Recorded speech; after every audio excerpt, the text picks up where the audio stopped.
Hi. Okay, welcome to week 29, and we're into Virgo full on. And I have to say, they did not waste a day. We got straight into healthcare, which affects all care. Yes, all health. And we're following up on the rabbit hole. But I wanted to start with one thing. I needed to reroute myself with some energy. And I went and watched the Lighthouse video that I have included in the links on the predictions and recommended links page for Virgo. And I got to go deeper into this guy's channel. But the first thing to note for now, this really threw me, and I was kicking myself for not having figured this out beforehand. But yes, the fun part of Virgo's house is that Virgo can't have that house anymore. Lighthouses were automated. I'll check into what the status is on that around the world, but I'm pretty sure they've had 20 years to catch up with what the UK did. So if they even needed to catch up, they might have been well ahead. Some of the properties are actually still like the onshore properties. This is one's obviously offshore. Fabulous. I did watch the whole film, and I'll be watching. He's got tons of content on his channel, so recording the history of lighthouses in the UK. So I'll be going into that. Other areas as well, but he's quite the monarchist, so not fair play. But anyway, other ones they're still all maintained by the Trinity House, I believe. So it's a brotherhood, of course, and some properties have been semi-converted from like the onshore properties into guest houses and things like that, but they still are operational, very much under control. So the point being is, what does this mean for Virgo? And at first I thought, well, okay, shit, we got to find a new house for Virgo. But no, they got me to go with Lighthouse on purpose. The fact that what's coming to me is that Virgo's all about being sensitive to time and place. Wherever your Virgo placements are, the fact that the lighthouse exists, but it exists in a place and time for you. And therefore, everything that is Virgo is time and place sensitive, relevant. So I'm going to carry that forward as the theme, as the understanding, because otherwise they would have corrected this with me beforehand, and we would have chosen another house. So that, I think, is pretty fascinating. I've got my list of what I want to cover, so that I cover it hopefully as quickly as possible, and then we'll do a reading. But the other thing is too, I got myself organized in my screenshots. I took screenshots of screenshots. I went back to September 8th when this happened. I've got it time-stamped, my little September 8th down there. Okay. And this is the day that I discovered Purima. And I discovered Purima because the moon was fascinating. Look, I zoomed in on it. I didn't necessarily discover it just because of this lineup, but look at that powerhouse. You've got Sun, Mars. I think it's because Virgo is such a horizontal constellation falling right along the ecliptic there, right? So that is hugely significant. But I went in, and the moon was right in front of Purima. And so I looked her up. And of course, she's connected. She's one of, this is what, is it the Latin or the Greek? They assigned, but this is taking us back to Sibyl's. This is taking us back to the oracles again. But she is one of a trinity, I believe. But she has she's a sister energy. They're the ones that have that festival in January. Childbirth. They have. Their festivals are not celebrated together. They're celebrated at the start of the week and the end of the week, or 6-day cycle. I think the 12th, or is it 3 days between them, the 12th and the 15th? I got to go back and check that. Or was it the 5th and the 12th? Something like that. Oh. Okay. But prophetess star. We got to go dig into why they aligned it with a, gave it prophetess meanings. And that day, France called me, and that has been increasingly significant. It was not the first time France called me within a couple of weeks of each other.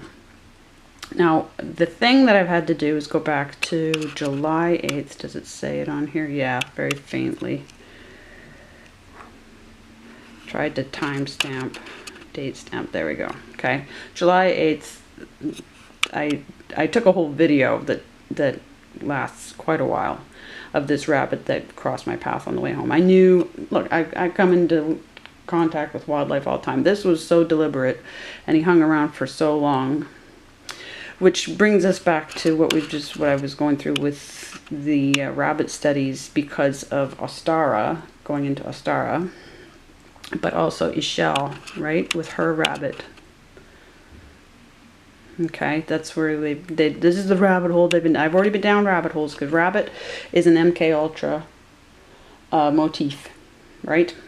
Like we've gone through before. But I know, because of the work I did, the links that I sent in for Chang'e with the jade rabbit for the moon energy, because she's the moon goddess. I went back, and what's really interesting that I'd forgotten,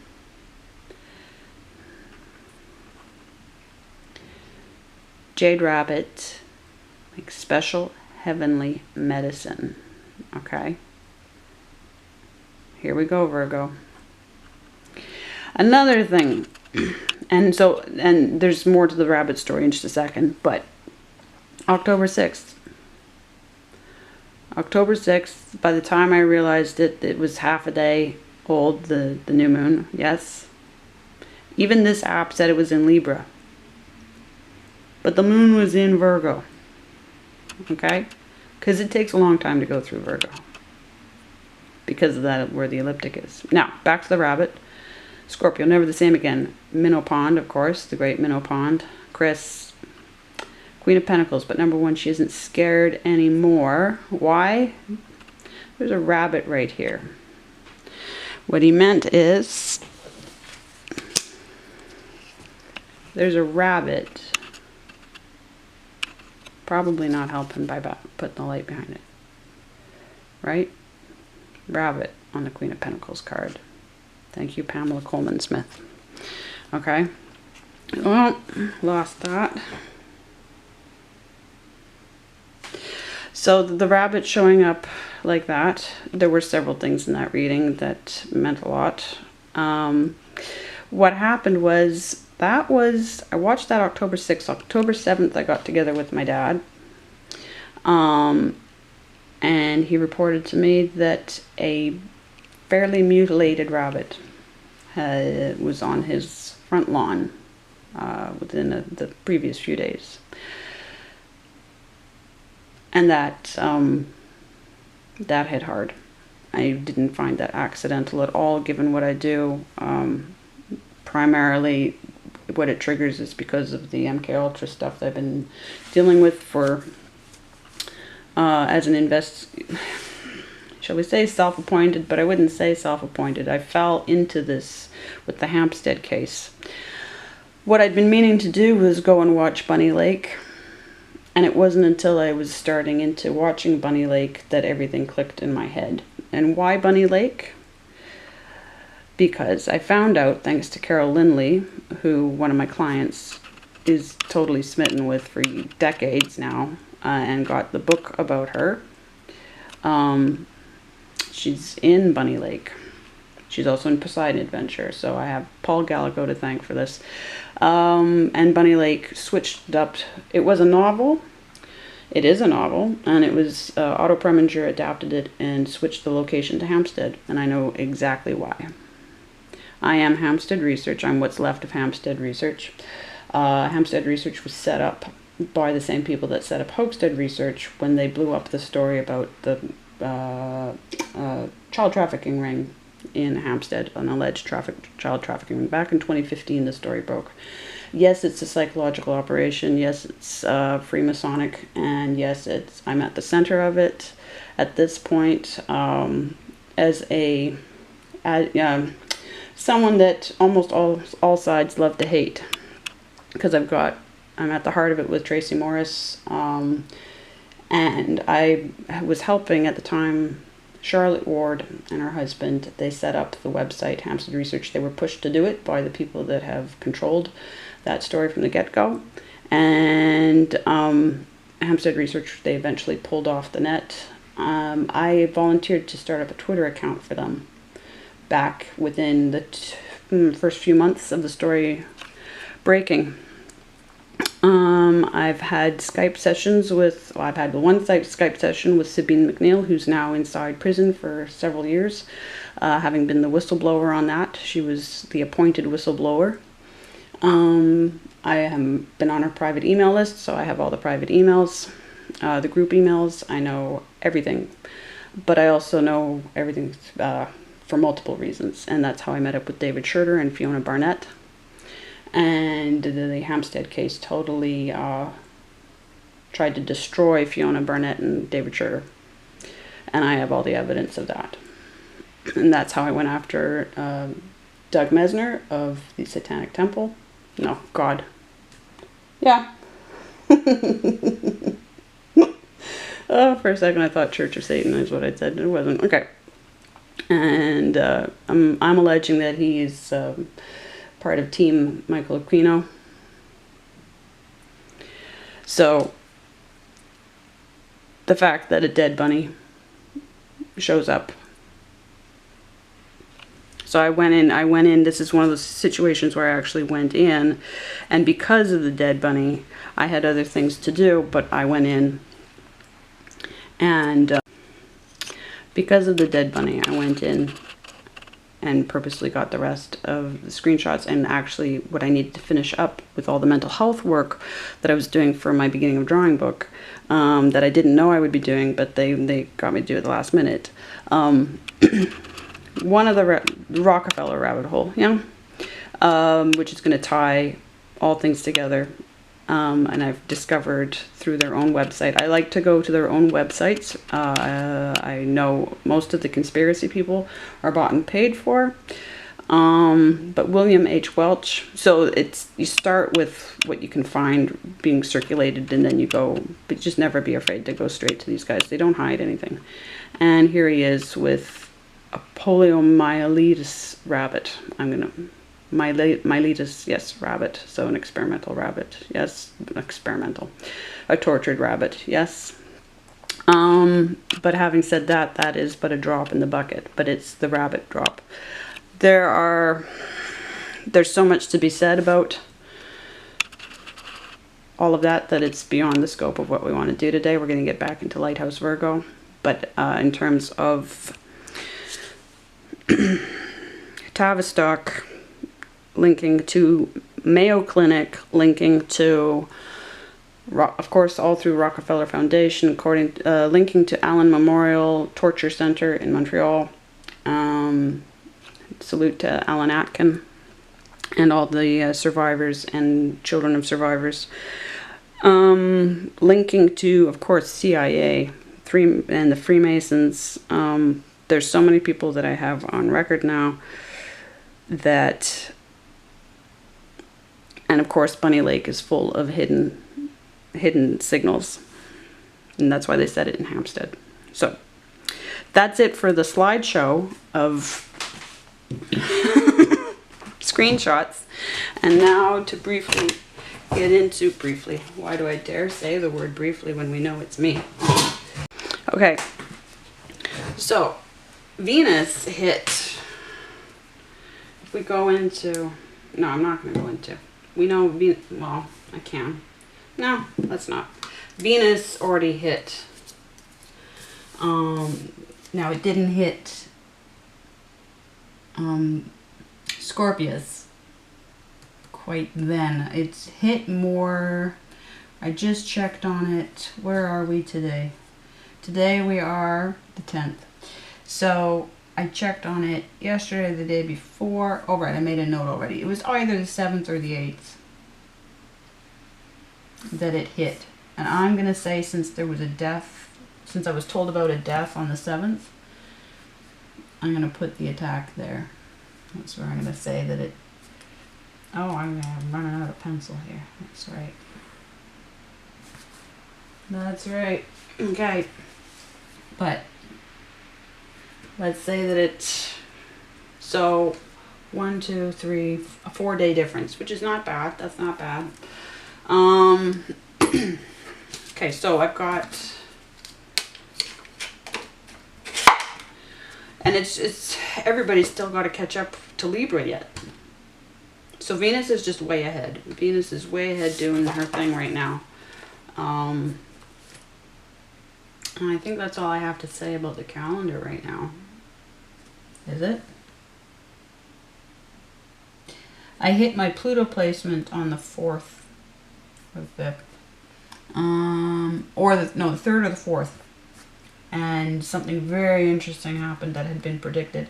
Phoenix Kia had predicted something. Even Miriam had predicted something. And I wasn't sure. I thought we were dealing with past energies. And then boom. Like I walked right into it that Monday night. And that totally blew me away. Okay. So. Let's see here. Now that we're in 6th house. I didn't quite go back to this sheet for the finish of the air stories. But we had collaborations. Now... for air, and it totally took me back into all my past collaborations for sure. What do I do about it and deciding about it? So, but it's almost a question of, yeah, where do I go from there with those collaborations? Do I resurrect any of them? And now we have wish fulfillment. So there's a lot riding on Earth's house to make us happy. Yeah, we should be totally where we want to be in many ways by the end of this section. Everything else, so first half has been fulfilling. Let's see where we get. So 6, we're supposed to be back about love and gifts and equal exchange and things like that. We haven't, so let's see what comes of that. And now that we've come through Libra season, the overlap, which was mid-September, right? What was it? I gotta think.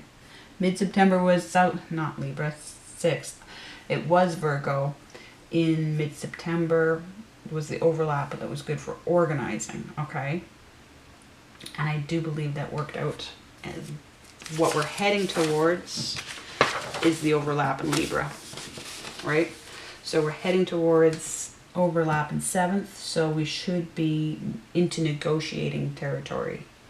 So anything that we're going to put into motion for our basically financial and physical benefits and material benefits, yes, we'll see how that plays out. And that's going to be hitting within the week, that overlap. It might even be sooner because of how short a time everything's going to move through. Well, no, it might be long. It's going to be interesting to see where it hits because of how everybody's still in Virgo. Yeah. Okay. So, 6th house, in terms of, I screwed up again.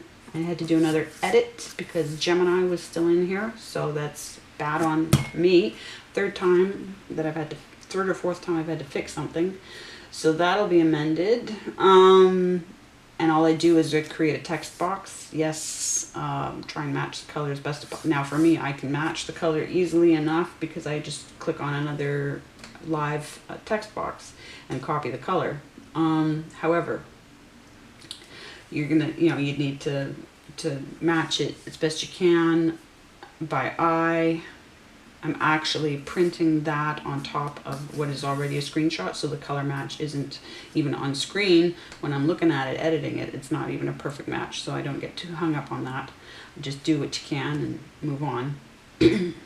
So, things that I discovered, I was paying attention to, oh yeah, in this season, back in 2014, is the day that I was led to discover David Icke. I actually was led to discover him on the anniversary of the start of Diana's death, August 31st. Well, technical start of it.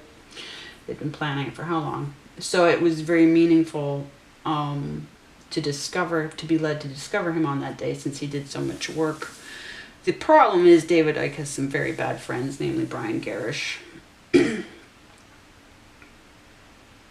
the UK column, which are completely complicit in Hampstead research and all the bad guys on both sides. There are good people that were involved in the Hampstead situation, but if you give me a list, I'll tell you who's who. Well, I already have a list, but yes, Brian Garish is the major clue that everything's not okay with David Icke. And I'm really not ever going to be happy about that, because I really, really, really wanted to like David Icke. I really did like him. I loved him. He made a huge difference for me. God, my life changed completely the day I discovered David Icke. So that happened in Virgo season. So again, time and place, and Hampstead for me is completely, all my Hampstead work is very much to do with time and place. You need to be, when I say that, I mean that they're putting you exactly where they need you to be, exactly when they need you to be there. And so your work is very time, space, your interest, like all your efforts are very time, space. You're Time Lords. It's Time Lord work. Okay, let's put it that way. So that's Doctor Who. God, I don't want to go down a Doctor Who rabbit hole. Okay, no more rabbit holes. I don't have time for them. They don't get me any money. So, but yes, now I'm going back through my history with rabbits and my experiences with rabbits, in particular, since they're bringing that to the fore. I had a girl that I looked after as a babysitter. I looked after her for several years. We're very close, and her birthday is during this time, and my son's birthday is right in the overlap. Right in the overlap. Which is very interesting. Yeah, no, because that's right. He's a Libra with a Virgo sun. And a Leo and Libra energy is affected for me. Yes, so then I go into my aspects. Not only... I do find that there's a correlation between Virgo and writing, where people would think Gemini and writing, but Geminis don't like to write. I think Virgo's not... not the heavy duty, problem solving writing. I think that's very much a Virgo area. So yeah, I get into my aspects. Everything's working out because yes, even the practical side of life, the fact that we find out that if we apply the practical side of life to Time Lord work in terms of how to position yourself in the world and practical things, it's like the ultimate, I would say Virgo's, seems to be the crux of getting that correct, or figuring that out and realizing that you are that it's time and space sensitive. And so it really is the perfect paradoxical marriage of practical and spiritual. Yes. So we could say Virgo is a paradox. Almost like Libra is a paradox of balance. I've got all the Librans are completely throwing my life into chaos at this point. They've hit their birthday month. Well, the Libras that are, birth season Libras. Yes, not Libra risings. But, well, actually, I think I've got a Libra with a Libra rising. I thought that was actually, yeah, it was...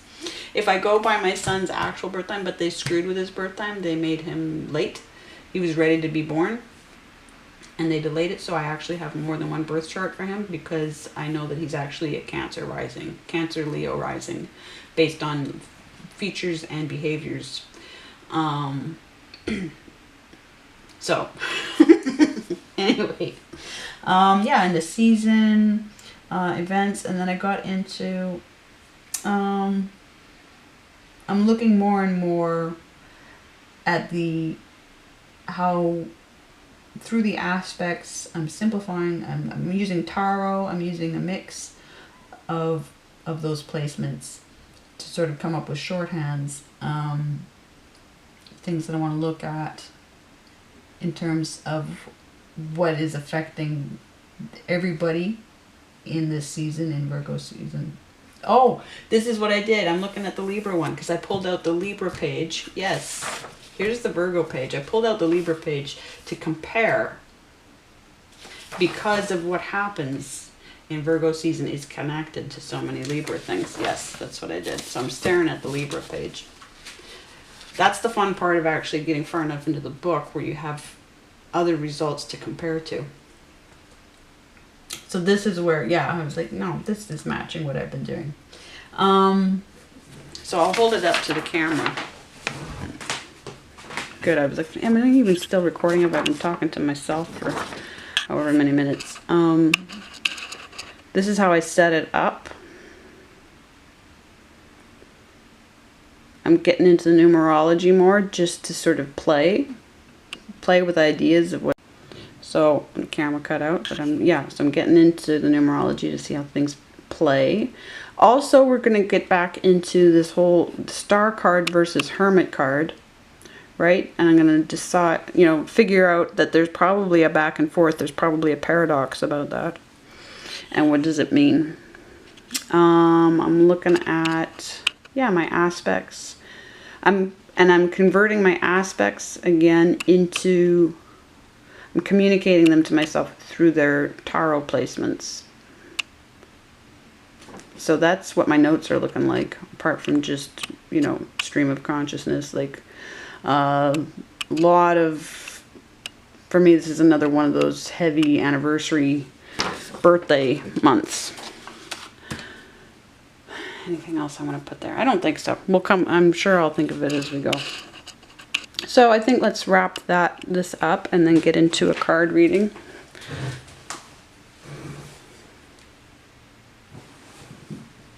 Because what I've also done is, because my Pluto, I pulled out the planet sheets for Pluto, and then because of Pluto, I brought out Mars and Pluto co-ruling, right? I'll look at those events, see how they interplay with my Virgo. My North Node's there. And then because my North Node's there, then my South Node, because it's opposing, right? So they need to succeed together.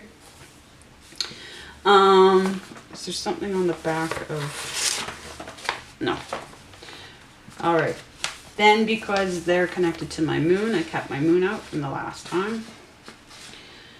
And I meant to get my Mercury out, because my Mercury is...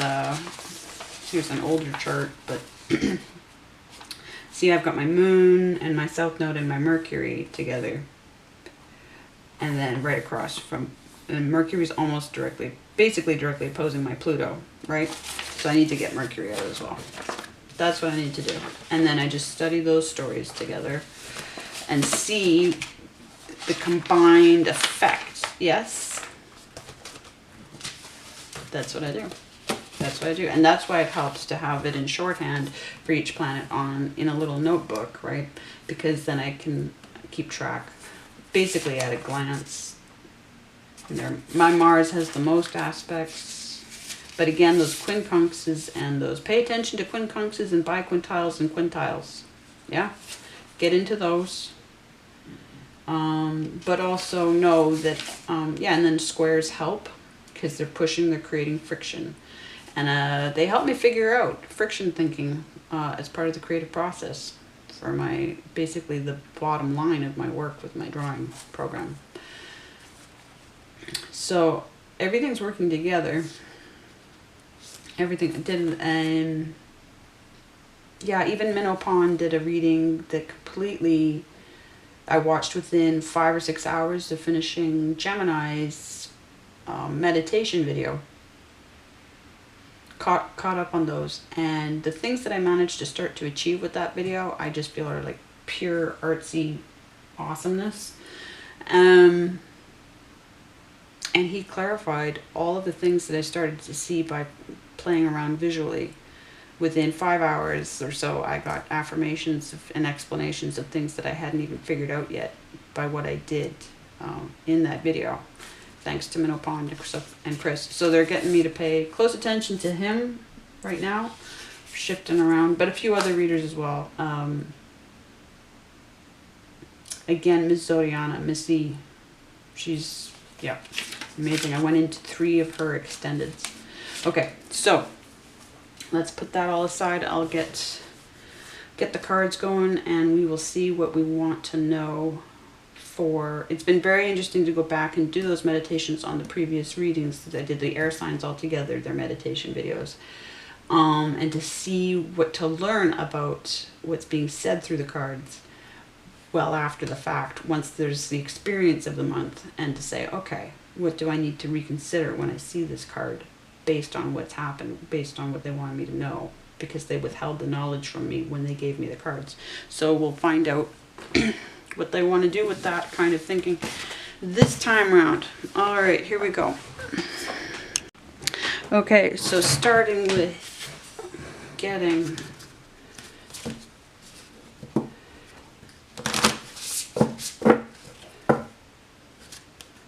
the Japanese oracle from the major arcana. I'll just split the deck.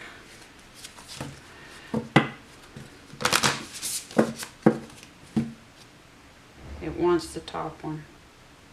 Chariot again. Chariot with strength again. Let's put them back in. Let's test that. Sorry, guys. Sorry. They're like, don't you dare question what we tell you. Yep. No, they knew I would do that. That's, oh, that one wants to fall out, but can't have the same cards again. But it's on record. Yeah, that's the fun part of doing the video. Okay. All right. Okay. Hierophant. Hierophant. I'm going to read it out now so that we have the clarity of it going into the read. Okay. Look to the support of a solid organization or structured principles to achieve success. Your actions should be motivated beyond selfish reasons. Yes, they brought me back to that because we've had this card before. Well, no, I don't know that we've had it in the astrology work. It might have been that I went back to one of the sign readings. And I'm trying to remember. But anyway, one way or the other, I was thinking of getting around actually looking to support for a solid organization, even though it's right there in plain sight. In terms of coming up with your own organization. Yes. So, I mean, in terms of, is there anybody that you have connections with? Yes. That you trust. Okay. That belong to systems. That's what we're going to find out. Okay. So I've adapted my thinking since then, and we'll just see, but I'm going to, because even if we are outside the systems, it might be time to go back with what you've done, with what you've worked on, and see if anybody within a system that is one of your contacts from the past, or a new contact, right? What if they can recognize your work, okay? So allow for that as well, but also allow just, well, no, I'm gonna let that be. I'm gonna let that be. The card can tell me. Okay, so we have that. And then we'll get Ancient India at the end. But for now, let's get the pencil out of the way. And let's see. I keep Kali at the top. Oh, hang on. Yep, did it again. Let's focus on Kali for a second here. Make sure that we're all fairly focused. Okay. And see,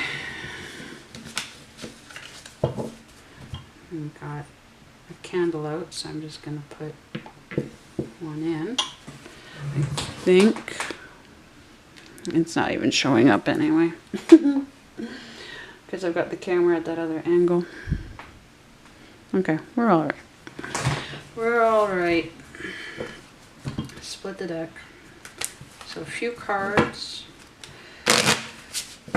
as we deal with the fact that, yes, Time Lord work in Virgo.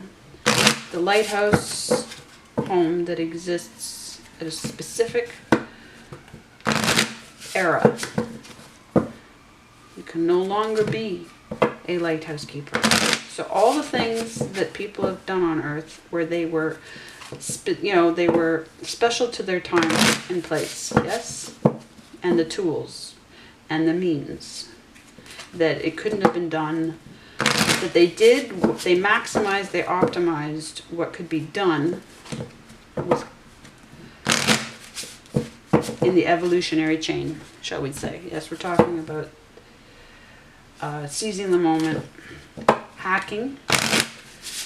So Virgo has a hacking energy to it.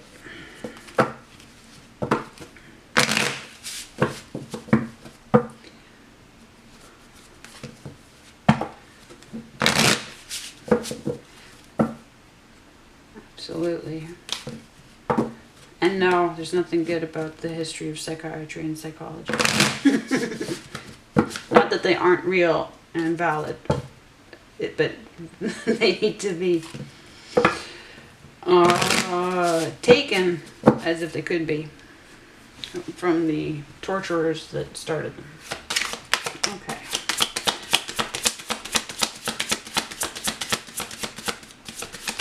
Now that we are, Venus hit Scorpius, yes. We're all still very much in Virgo. What's happening as we head into Libra? What do we need to focus on for... Oh, smooth and slick. Did you see that? Look at the kind of echoing happen here with the red and the blue. Red pill, blue pill. Oh my God.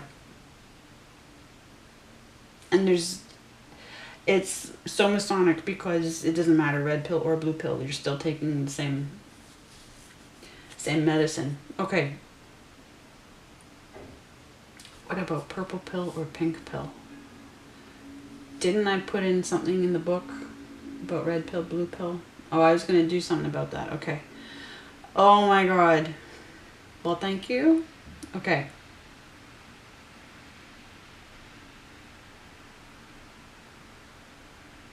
So that's my first take on that. Wow, I'm not used to having immediate understandings in these reads. Okay, but definitely time sensitive. Okay, and we have the major arcana here of the moon. So safe passage absolutely right now for what you want to do.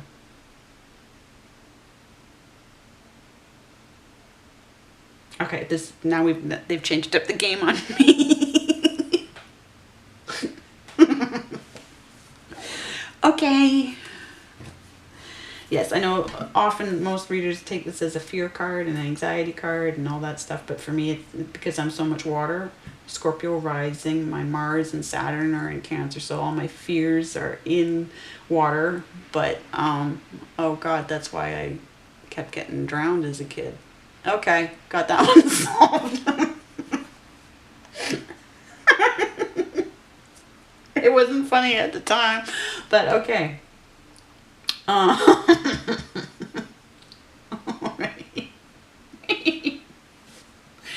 Okay, my mind is Pisces. And what else? My Neptune's in Scorpius. Yeah. Yeah. My South Node's in Pisces. Yes. Okay. So for me, what I'm saying is, it's my happy card. It's my happy card. The lobster, crayfish, crab creature has come out of the water because it's time. It's their time. It's the time where they can come out and and basically have lay their eggs. But yes, okay. So that's clear enough. Anything else we want to say? That might just be the only cards. The reason it's safe is the timing.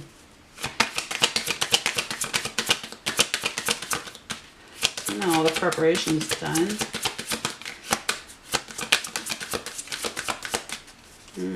Nothing. What else? Hey, no, we don't need that. Okay, this is interesting. Why the Two of Cups reversed? Cancerian. That would be the whole point of... But that's the commercial trade card. Okay, we have fire, water, and water. The whole thing that I would think is that the Two of Cups would be in the upright. In the other decks, when it has the caduceus on it, the two snakes around the staff, yeah. God, I just fixed the relationship, or the relationship was fixed because they got me to fix the relationship. But yeah, the two snakes, the caduceus, it's a commercial symbol. It's not the medical symbol. Medical symbol is one snake around a staff. But then even then, we're talking hermetic symbolism, so that it's just sort of like how much they're taking the snake from the African prophets, right? And the staff.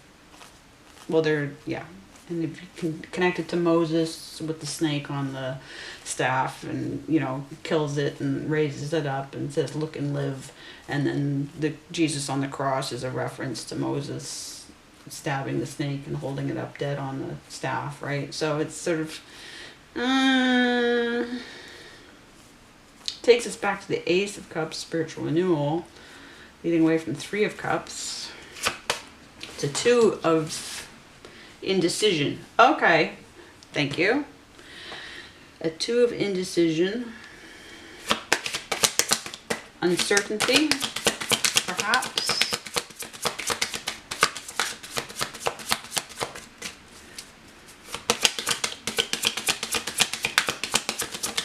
We'll find out. Oh, I've got squaring off with it. Oh, because the story wasn't finished. Okay.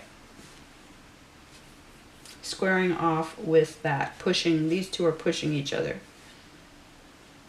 The lack of opportunities with the being outside the system. Yeah. Okay. Let's get one more card. The necessary change. Yes. Okay. So some clarity there. Context. The pentacle at the head and the pentacle over the heart. Getting those aligned. So then if we're in the necessary change, squaring off between that alignment and then the fair exchange. Yes. So the change of what you, how you value yourself. Okay. Oh, I've got another aspect here, and this will be the last card. A leap. I'm going to say a genius leap. Strength. Okay. We had strength. Didn't we have strength in the last reading between the Lovers and the, what was it, upside down? Similar. Okay. Choices. But yes, okay. So that is our story. That seems really, really straightforward. And I'm frankly a little disappointed. It really just puts the onus on us to get on with.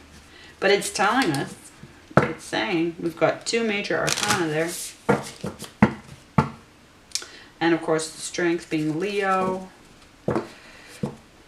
And infinity in 8, but connected to sun energy. Actually, it's as much connected to lunar. Okay. I'm looking at eclipse energy here, aren't I? Hang on.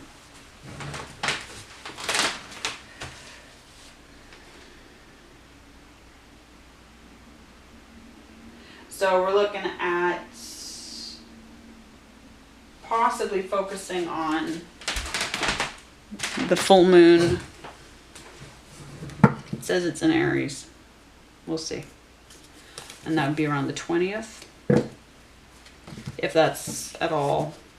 We've got moon, because she's lunar and that line's solar, yeah? So we're looking at, and we've got 2 moon energies on the table. Oh! Sorry. Red pill, blue pill. And I said there's no point choosing either of them because it's the same medicine. They're affirming that for me. Oh my God, thank you. Okay.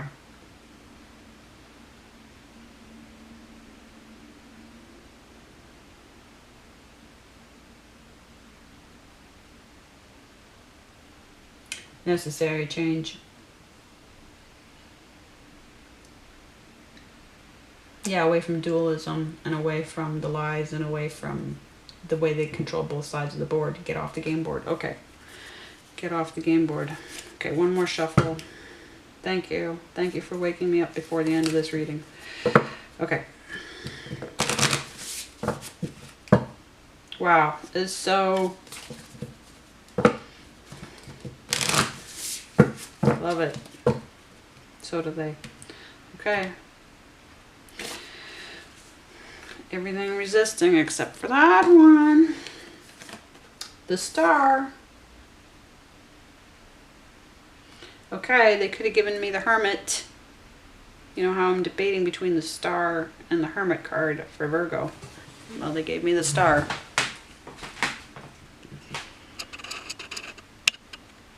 Remember to follow your magical star. When you connect with your positive inner feeling, the clouds give way to the light. There's always a higher purpose. Okay, so that's...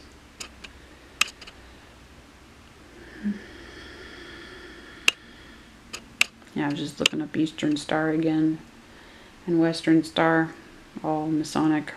But yes, the star. So Urania in the star card. But remember to follow your magical star. So balance that with the Hierophant. Okay. We'll see.